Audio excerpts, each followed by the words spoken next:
Hi, I'm Glenn Everett, Master of Machines. It's time to review my top 8 most epic track tests featured on our channel so far, where I got to drive some amazing machines and put them through their paces on the racetrack.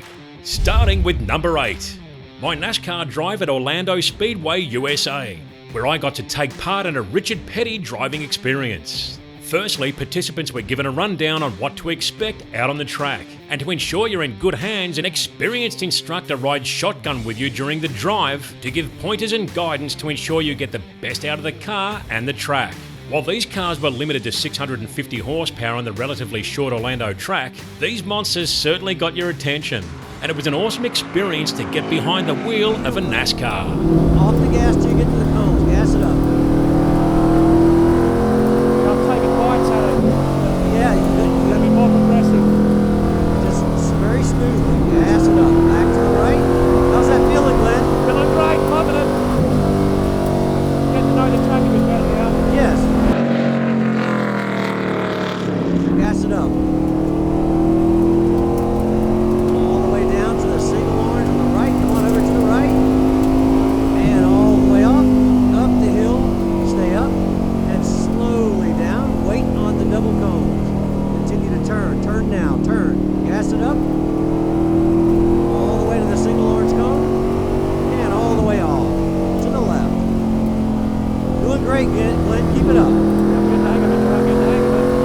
Just loading the track. All the way off.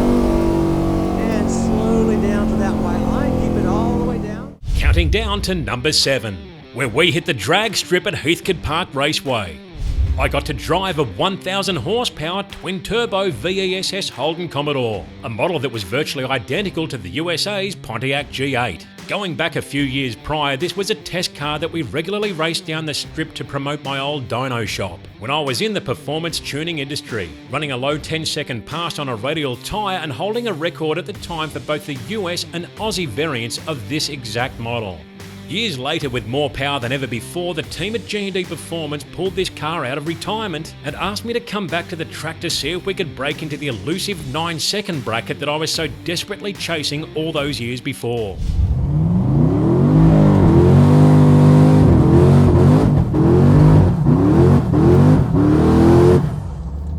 Yeah, baby.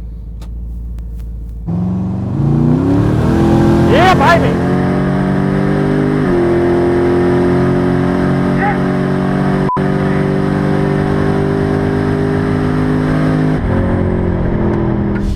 Like a good run. How was it? What was the time? What do we got? A 10.13. 10.13. Oh, not quite the 9. I want that elusive 9. Number 6. This episode, I hit the dirt for the very first time and drove an insane 650 horsepower off-road racing buggy capable of 150 mph top speeds on dirt. This was one seriously wild machine with a very angry LS2 power plant. It ran a full Motec dash, 5-speed sequential transmission, a Penol chassis out of the US, and long travel suspension that offered unbelievable compliance. Coming from a tarmac racing background all my life, I just couldn't believe how much fun this thing was to drive. It handled and stopped incredibly, coping with any jump you could throw at it at any speed. Honestly, I just didn't want to get out of this thing. Brakes are very progressive too. You've got to really stand on them, which is a good thing. So they're not prone to lock up hardcore.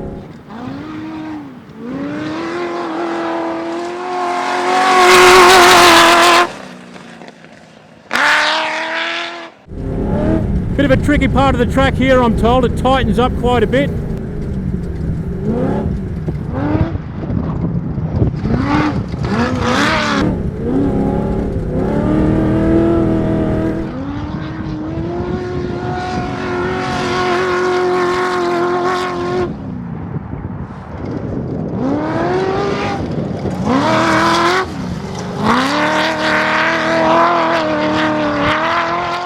Number 5.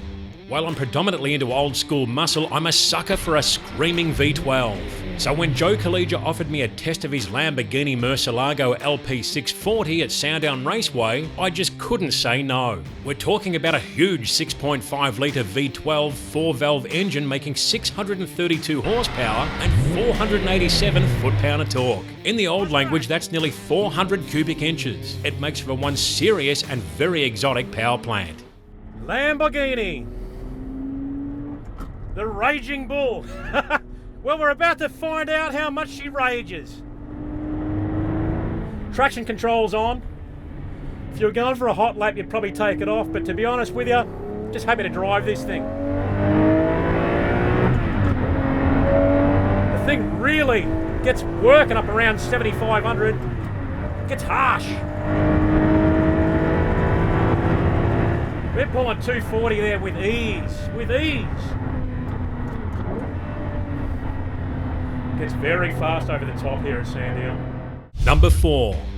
This time we step back in time with Joe Collegia's iconic 1966 Chevrolet Corvette racer, sporting a 500 plus horsepower 327 small block Chevy V8 that really means business. Once again, we're at Sandown Raceway to put this car through its paces. This machine comes with a long racing history, mostly in Europe, and was also driven by the legendary Peter Brock at Goodwood. Then in later years raced in the US and Australia by none other than successful racing icon John Bowe.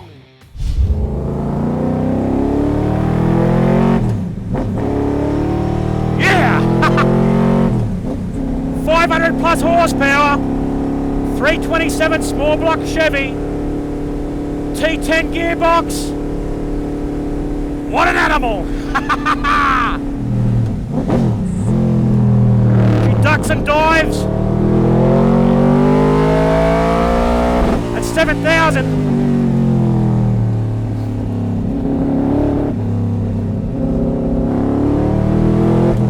Plenty of torque, but she's a brute.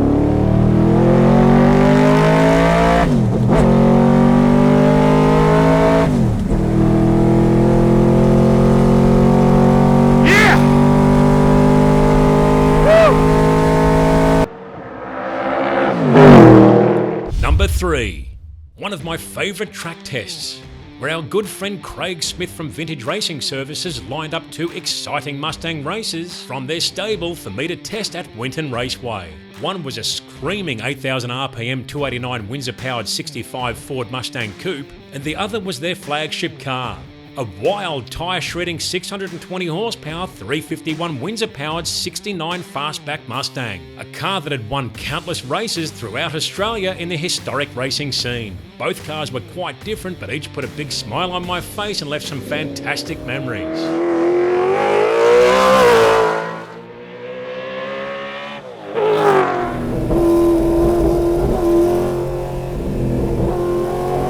Yeah, baby.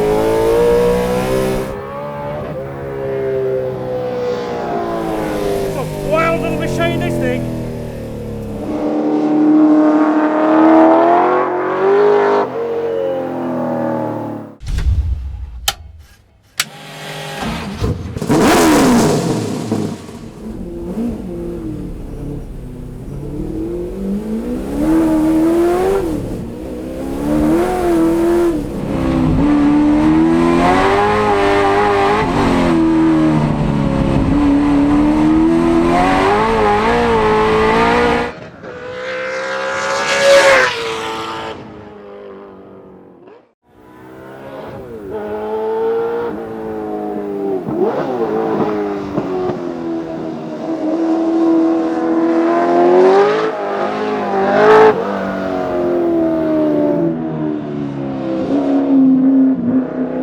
Muscle it around,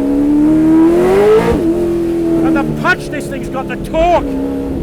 You just step on the throttle and she just wants to light up the tyres. Number 2. Time to hit the dirt again, but this time it's Avalon Speedway in a 900 horsepower 410 cubic inch sprint car. This drive was a real baptism of fire. as I'd never driven such a car, and believe me, if you didn't treat it with maximum respect, it could bite you very hard and put you into the wall in a split second. The best way I could describe it was like trying to tame a raging beast from the moment its big cube, small block Chevy-based mechanically injected methanol burning engine fired into life. It was so wild with a huge adrenaline rush and so much fun that I'd do it again in a heartbeat.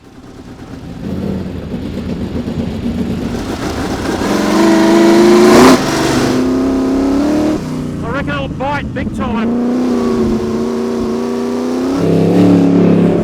I so want to use all this power and throttle, but I can't, so I know it's too early.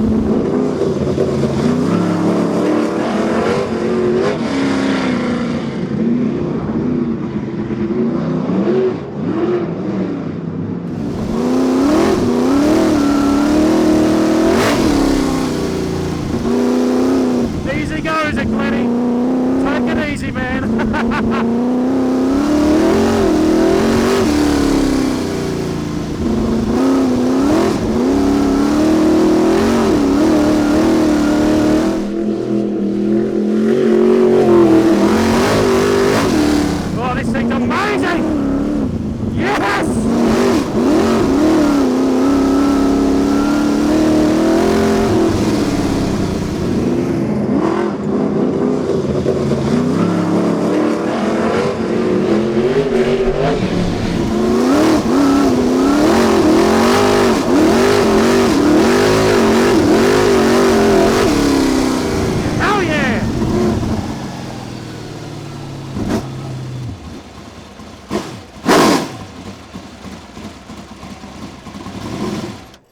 Number 1.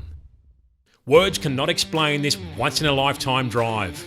To get behind the wheel of a 4,000 horsepower Aeroflow Outlaw Nitro Funny Car, owned by none other than drag racing legend Graham Cowan, was an opportunity I just had to take. I won't lie, it was a nerve-wracking experience being thrown in the deep end, with only a day spent at the race shop going through all the systems and familiarising myself with procedures that would be required during the test at Sydney Dragway the following day. But when you launch off that start line, feeling that incredible rush and all that explosive nitro-induced supercharged power, the acceleration is like nothing else you'll ever experience on four wheels.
Man. Woo! Yeah! That was awesome! Thanks, fellas, you did great. How's that alright? Awesome. For our first run. Thank you very much. Wow! How am I going to explain it? How's another world sound? How's a space shuttle sound? Yes! Now I know why Graham Cowan is so damn addicted to this sport. What a ride, what a rush. Once you get out there on that start line, the nerves tend to go and you just got to worry about getting that thing down the track, and wow, does this thing launch. It just hooks up and it goes. It rattles, it shakes, it bangs. It's a horrifying feeling, but just euphoria. Love it. Woo, yeah! Funny car action, that's what we want!